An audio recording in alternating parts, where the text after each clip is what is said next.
தென்னாட்டுடைய சிவனே போற்றி, என் நாட்டவர்க்கும் இறைவா போற்றி. நண்பர்களே, இந்த புத்தம் புதிய காணொலியில் உங்கள் அத்துணை பேரையும் வரவேற்பதில் மிக்க மகிழ்ச்சி கொள்கிறேன். பராபவ ஆண்டினுடைய 12 ராசிகளுக்கான பலன்கள் என்ன? அந்த வரிசையில இன்றைக்கு நாம் பார்ப்பவிருப்பது விருச்சிக ராசி. காலபுருஷ தத்துவத்துக்கு 8ஆம் வீடு விருச்சிகம். இந்த விருச்சிக ராசி மிகவும் அபூர்வமான ஒரு ராசி. இது உங்களுக்கு நாம் ரொம்ப குறிப்பிட்டு சொல்வதற்கு பல காரணங்கள் இருக்கு. இந்த விருச்சிக ராசி ஒரு மனிதனுடைய உயிரையும் உடலையும் பிரிக்கக்கூடியது. இதை பல தடவை சொல்லியிருக்கேன். 8ஆம் இடம் ஆயுள் ஸ்தானம், அதனால மறைவு ஸ்தானம். இந்த மறைவு ஸ்தானம் ஒரு உடம்புல ஒரு மனிதன் எதை மறைப்பார்களோ அதை குறிக்கக்கூடிய ராசி விருச்சிகம். இதனாலேயே என்னவோ நம் தோழர்களாகிய விருச்சிக ராசியில் பிறந்த அன்புக்குரிய நேயர்கள் பல பேர் தன்னுடைய மனதில் இருக்கக்கூடிய எண்ணங்கள், ஆசைகள், லட்சியங்கள் எதுவாக இருந்தாலும் அதை மறைக்கக்கூடிய ஒரு தன்மை இருக்கும். வெளிப்படையா மனசுல இருக்கிறத சொல்லவே மாட்டாங்க. இந்த ஒரு தன்மை விருச்சிக ராசி அன்பர்களுக்கு இருக்கிறது.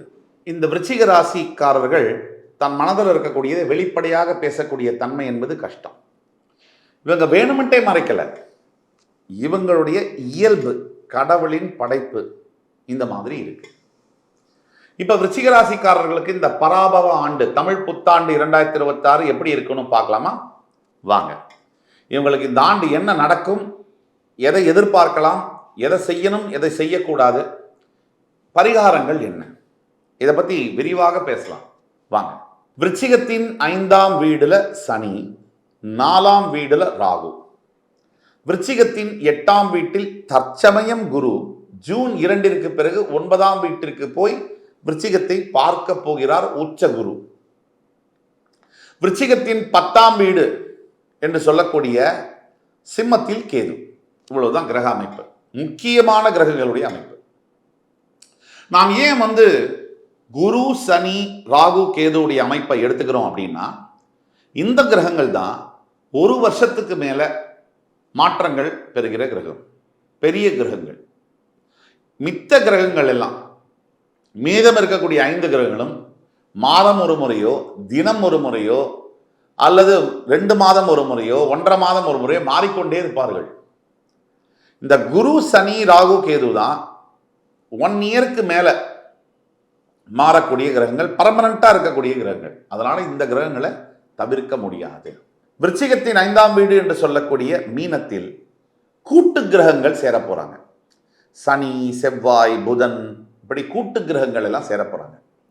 இதனுடைய பலன்கள், தாக்குதலும் விருச்சிகத்தின் மேல் இருக்கும். 10 ஆண்டுகளுக்கு மேல விருச்சிக ராசி அன்பர்களுடைய கேள்வி, எனக்கு நல்ல காலம் என்பது நான் பார்த்ததே கிடையாது, அப்படி ஒரு நல்ல காலம் என்பது இருக்கா இல்லையான்னு எனக்கு தெரியாது. இதுதான் அவங்களுடைய கேள்வி.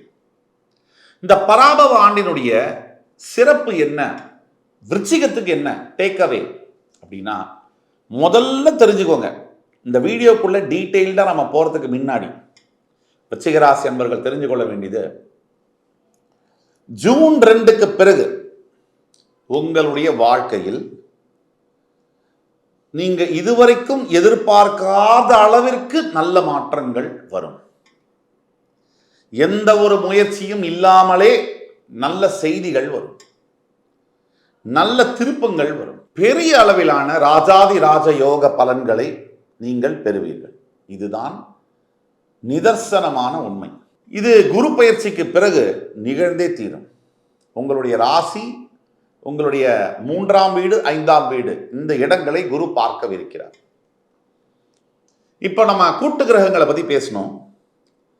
5ஆம் வீட்டில் கூட்டு கிரகங்கள் இருக்கும்போது சற்று எதிர்ப்புகள் இருக்கும்.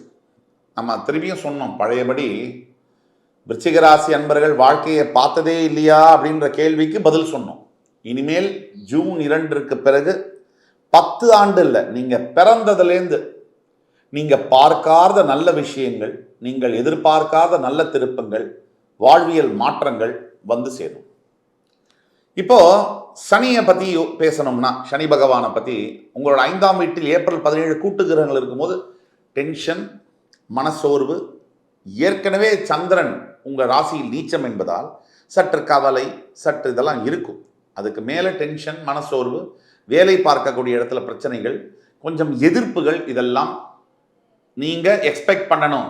ஆக இந்த சனி பகவானுடைய தாக்குதல் என்பதும் கூட்டு கிரகங்களுடைய இதுவும் ஏப்ரல் மாதம் 2வது வாரம் முதல் 4வது வாரம் முடிய, அதே மாதிரி 1.5 மாதம் ஏப்ரல் 2வது வாரத்திலிருந்து மே முடிய இந்த தாக்குதல்கள் சற்று இருக்கும், பலமாகத்தான் இருக்கும். இந்த 1.5 மாதம் கவனமாக இருக்கும். அதற்கு பிறகு மடை திறந்து பாடும் நதி அலைதான் அப்படின்ற மாதிரி உங்களுடைய வாழ்க்கையில் மாற்றங்கள் வரும். இந்த 1.5 மாதம் நாம் கடைபிடிக்க வேண்டிய தாரக மந்திரம் உழைப்பு, உழைப்பு, ஃபோக்கஸ், ஹார்ட் ஒர்க், ஃபோக்கஸ். நம்ம எதை செய்கிறோமோ அதன் மேலே கவனமாக இருக்கணும், முழு கவனமும் இருக்கணும். முழு கவனத்தோட, முழு ஈடுபாடோட நம்மளுடைய வேலைகளை நம்ம செய்ய வேண்டும். இதுதான் முக்கியம். இந்த காலகட்டத்தில் பராபவ ஆண்டில் நம்மளுடைய உழைப்புக்கும் திறமைக்கும் கண்டிப்பாக ரெகக்னிஷன் கண்டிப்பாக கிடைக்கும். நம்ம வேலை செஞ்சதுக்கும் நம்மளுடைய திறமைக்கும் கண்டிப்பாக ஒரு மதிப்பு இருக்குது. இதை தவிர ஃபைனான்ஷியல் சிச்சுவேஷன் அப்படின்னு நம்ம பார்த்தோம்னா ரொம்ப பிரமாதமாக இருக்குது. கண்டிப்பாக இப்போ இருக்கக்கூடிய கடன் தொல்லைகள், இந்த பணம் சம்பந்தப்பட்ட பிரச்சனைகள், பல ஆண்டுகளாக இருந்து வந்த பணம், கடன் தொல்லைகள் சம்பந்தப்பட்ட பிரச்சனைகள், இது எல்லாமே முடிய வாழ்க்கையில் ஒரு புதிய கதவு, புதிய வாய்ப்புகள் திறக்கக்கூடிய ஒரு நேரமாக மே 2வது வாரம் முதல் தொடங்குகிறது. திருமணம் சார்ந்த விஷயங்கள், இப்போ நம்ம காதலிச்சுட்டே இருக்கோம். பல பேருக்கு திருமண வாய்ப்பும் திருமணம் வரன் பார்த்துட்டு இருக்காங்க, கல்யாணம் பண்ணணும். சில பேருக்கு கரெக்டான வயசு, பல பேருக்கு கரெக்டான வயசு இல்லை, ஆண்கள் குறிப்பாக 90s கிட்ஸ். இப்போ இவர்களுக்கெல்லாம் விருச்சிக ராசியில் இருக்கும். இதில் பல பேர் மனதளவில் திருமணமாவது எனக்காவது அதெல்லாம் முடிஞ்சிருச்சுங்க, இனிமேலாம் இந்த பிறவியில் திருமணம் நடக்காது அப்படின்னு முடிவெடுத்த விருச்சிக ராசி அன்பர்கள் ஆயிரக்கணக்கில் இருக்கிறார்கள். அவர்களுக்கும் சேர்த்து தான் நம்ம பேசுகிறோம். நீங்கள் என்ன வேணால் முடிவெடுக்கலாம். மேன் ப்ரப்போசஸ், காட் டிஸ்போசஸ் அப்படின்னு சொல்லுவாங்க. ஒரு திருமணம், தாமத திருமணம் தவறல்ல. சில சமயத்தில் லேட்டாக வந்தாலும் லேட்டஸ்டாக வரணும்னு சொல்லுவாங்க. தாமத திருமணத்தை நோக்கி காத்து கொண்டிருக்கக்கூடிய விருச்சிகராசி அன்பர்கள் அனைவருக்கும் சொல்கிறேன், நல்ல மனைவி, நல்ல கணவன் த பெஸ்ட் அமைவாங்க. ஏன்னா கிட்டத்தட்ட ஒரு 30 வயசுக்கு மேலே கல்யாணம் நடக்கும்போது உங்களுடைய கணவனோ மனைவி அவர்களுக்கும் 30 வயசு தாண்டி இருக்கும். அவர்களும் அனுபவப்பட்டிருப்பாங்க. எது வாழ்க்கையில் நல்லது கெட்டது சிறு வயதில் தெரியாது. அந்த வயதில் கல்யாணம் பண்ணி 2 பேரும் சண்டை போடுறதை விட கொஞ்சம் முதிர்ந்து 30 வயசுக்கு மேலே கல்யாணம் பண்ணும்போது ஒரு மெச்சூரிட்டி என்பது இருக்கும். ஒரு பிரச்சனையை எப்படி கையாள வேண்டும், குடும்ப வாழ்க்கைக்கு இது ரொம்ப அவசியம்.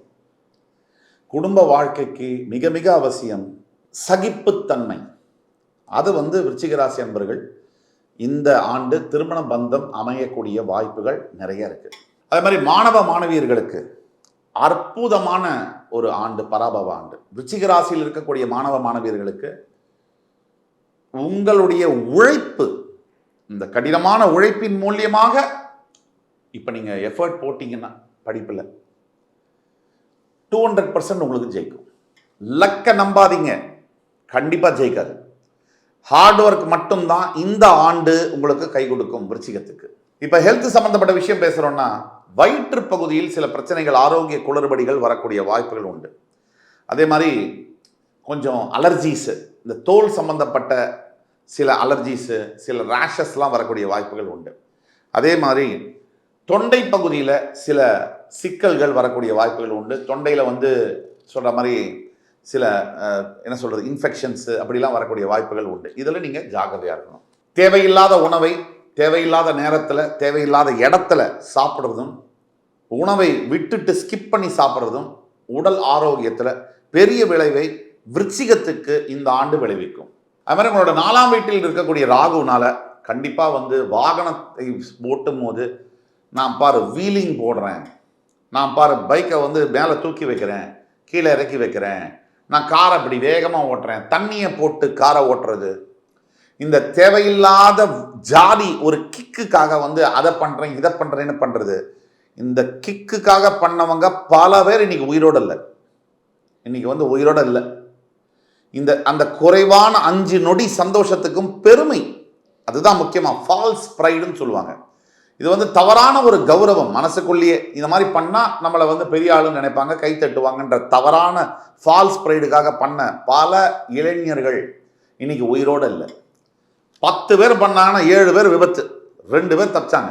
இதுதான் உண்மை. ஆக இந்த டிராவலில் டிலே ஆகக்கூடிய வாய்ப்புகள், ரஷ் பண்ணி டிராவல் பண்ணுறது, கேர்ஃபுல்லாக நம்ம எந்த பொருள் எடுத்துகிட்டு போகிறோமோ எடுத்துகிட்டு வரதெல்லாம் கவனமாக இருக்கணும். விருச்சிகத்தின் 10ஆம் வீட்டில் இருக்கக்கூடிய கேது கண்டிப்பாக வேலை செய்கிற இடத்துல என்ன பண்ணுவார்னா, பின் முதுகு, உங்கள் முதுகுக்கு பின்னாடி கூட ரொம்ப நீ இல்லைன்னா நான் இல்லை, என்னுடைய பிரதர் மாதிரி சிஸ்டர் மாதிரின்னு பழகக்கூடியவர்கள் உங்கள் பிற முதுகில் குத்துவாங்க. உங்களுடைய புறமுதுகை அவங்க அட்டாக் பண்ணுவாங்க. கண்டிப்பாக உங்களுடைய வேலைக்கு உல வைப்பாங்க. காசிப்பிங் தவறில்லை, ஒரு அளவோட. உங்கள் பர்சனல் மேட்டர்ஸை ஆஃபீஸில் நீங்கள் யார்கிட்டையுமே எந்த சூழ்நிலையுமே டிஸ்கஸ் பண்ணக்கூடாது. இதுதான் முக்கியம். ஒட்டு மொத்தத்தில் விருச்சிக ராசிக்கு இந்த குரு பார்வை ஜூன் 2க்கு பிறகு வரும்பொழுது உங்கள் வாழ்க்கையின் கதவுகள் திறக்கப்படும். உங்கள் வாழ்க்கையின் வாய்ப்புகள் உங்களுக்கு பாதங்களில் சமர்ப்பிக்கப்படும். அங்கிருந்து தொடங்குது அந்த புள்ளியிலிருந்து உங்களுடைய வாழ்க்கை என்பது. அதற்கு பிறகு இப்ப நாம சொல்லக்கூடியதெல்லாம் பொது பலன்கள். 25லேருந்து 30% வேலை செய்யும். இதுக்கு மேல உங்களுடைய பிறவி ஜாதகம், பிறப்பு ஜாதகம் இருக்கு, அதுதான் 60லேருந்து 70% வேலை செய்யும். இவ்வளவு சொன்ன பிறகும் உங்களுக்கு நான் சொன்னபடி நடக்குது அப்படின்னா ஓகே. இல்லை உங்களுக்கு மேலும் சந்தேகம் இருக்கு, உங்க பிறப்பு ஜாதகத்துக்கு உங்களுக்கு எதிர்காலத்தில் துல்லியமாக எது நடக்கணும்னு தெரியணும்னா கீழே கொடுக்கப்பட்டுள்ள வாட்ஸ்அப் நம்பரில் எங்களை காண்டாக்ட் பண்ணி ஆன்லைன் கன்சல்டேஷன் எடுத்தீங்கன்னா நான் உங்களுக்கான எதிர்கால பாதை என்ன நடக்கும்னு 200% ப்ரிடிக்ஷன்ஸோட உங்ககிட்ட நான் தெளிவாக பேச முடியும், உங்களுக்கான வழியை காமிக்க முடியும். அதே மாதிரி பரிகாரம்னு எடுத்தோம்னா விருச்சிக ராசிக்கு முக்கியமாக காலையில் ஸ்கந்த சஷ்டி கவசம், சாயங்காலம் ஸ்கந்த குரு கவசம், இது ரெண்டும் தவறாம ஒவ்வொரு நாளும் சொல்லணும். செவ்வாய்க்கிழமை அன்று தவிர்க்காமல் சொல்ல வேண்டும். உங்கள் அருகாமையில் இருக்கக்கூடிய முருகன் கோவில்களுக்கு சென்று உங்களால் முடிஞ்ச செப்பு வேல் அல்லது வெள்ளி வேல் வசதிக்கேற்ப அதை உண்டியில் நீங்கள் போட்டுட்டு வரும்போது உங்கள் வாழ்க்கையில் இருக்கக்கூடிய அத்துணை வினைகளும் அகலும். என் உயிரினும் மேலான விருச்சிக ராசி அன்பர்களே, இந்த காணொலி உங்களுக்கு பிடிச்சிருக்கும்னு நம்புறேன். அடுத்து வரும் காணொலியில் மறுபடியும் உங்கள் எல்லோரையும் சந்திக்கும் வரை உங்களிடமிருந்து விடைபெறுவது உங்கள் சுபாஷ் பாலகிருஷ்ணன். நன்றி, வணக்கம், வாழ்க வளமுடன்.